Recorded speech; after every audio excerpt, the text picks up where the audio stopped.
Hello, my name's Mia. And I'm Anna. We're part of the Herndon Elementary School Bees Green Team from Herndon, Virginia.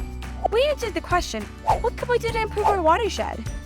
We took action by building purple martin towers at our school and at nearby Lake Frederick to increase their population.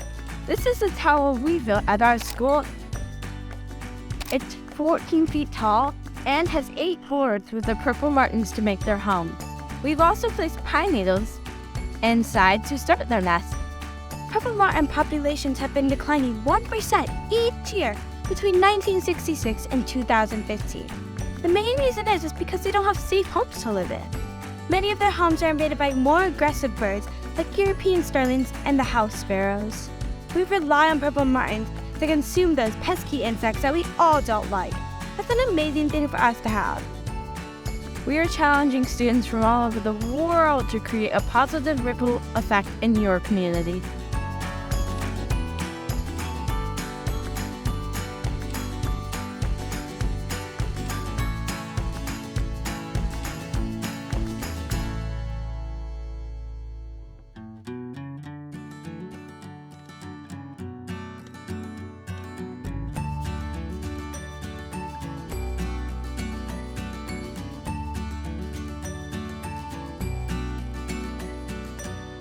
Long live the purple martins!